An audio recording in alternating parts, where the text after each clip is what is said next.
Hello mga palangga. So for today's video mga langga, samahan nyo kami dahil nga tig-harvest dito sa amin. Ayan.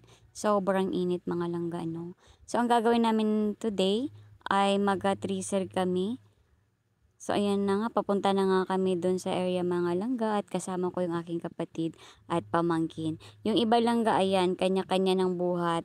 Ano na nila yan langga, parang bahin. Hindi ko alam anong tawag niyan.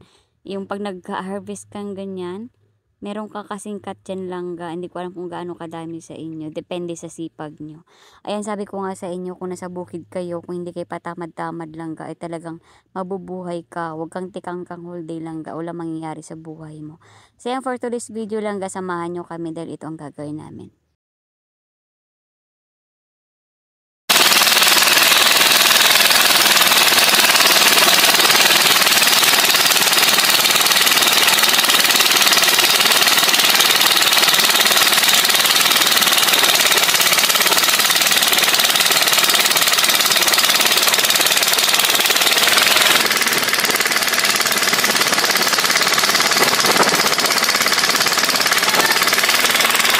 Sa pagtitriser pala mga langga, bawal ang patanga-tanga langga, ano. So, bawat isa lang may kanya-kanyang ano, ayan o, may ginagawa.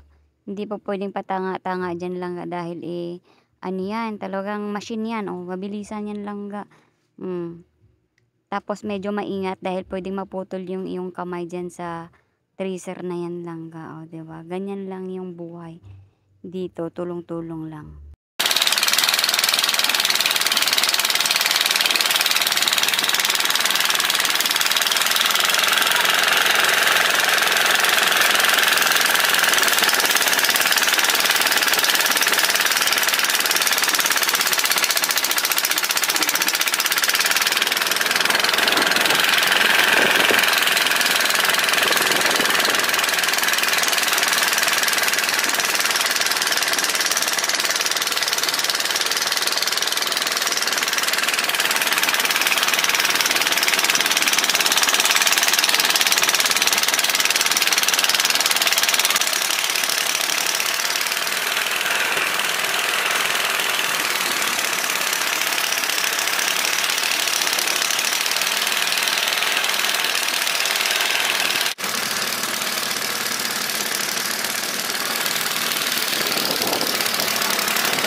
Kulay ka boy! May mga palengga, hindi talaga may iwasan mga palengga na may aberya siya mga palengga, no? Pero kare-bills lang yan dahil naayos agad-agad yan. So, ito yung buhay dito mga palengga sa bukid. Ayan, so kahit mahirap pero masaya mga palengga. At syempre, di ba, pag marunong hindi talaga makikita. Aberya! So, delikado siya mga palengga, no?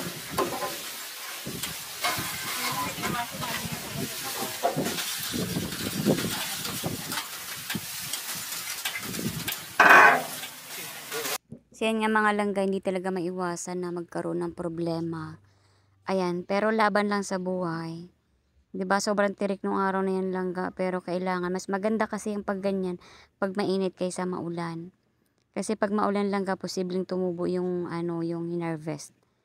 O 'di ba? So laban lang, ganyan talaga ang buhay. Minsan nasa taas, minsan sa baba, o 'di ba? Sobrang tirik ng araw.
siya.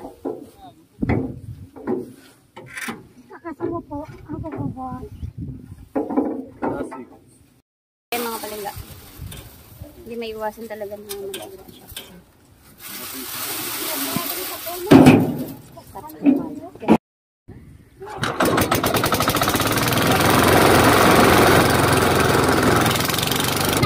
Timbangan mga palangga dahil nga first stock dito mga palangga ay 45 kilo lang dapat sa isang sako. So, kaya stock dito mga palangga.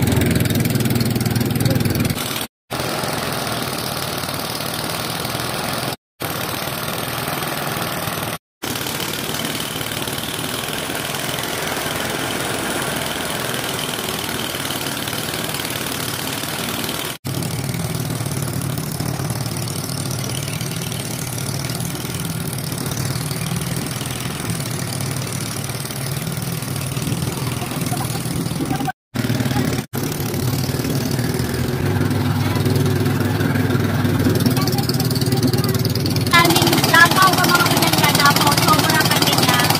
Pero dahil nga sanay na tayo sa bukid mga palangga, wala na problema yun. Ugat na yung mga walang pera. So, ayan. Ito yung buhay sa bukid sa mga palangga. At kailangan natin magdala.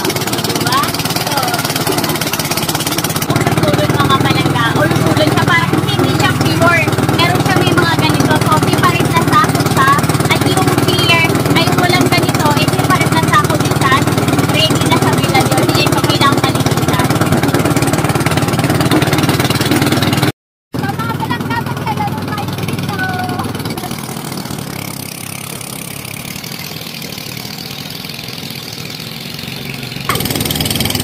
Yung mga panahong kabataan pa namin mga palangga, pag may teacher, ayan, may katuwaan namin mga palangga.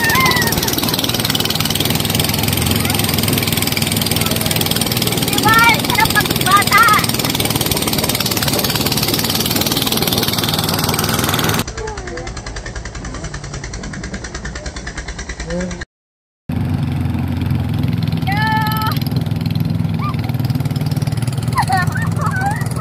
So yung mga langga late na nga, kailangan na panangalian langga, no? So, andyan lang din kami sa tabi-tabi para kumain. So yun lang aming video for today langga. Maraming salamat sa panonood. Bye!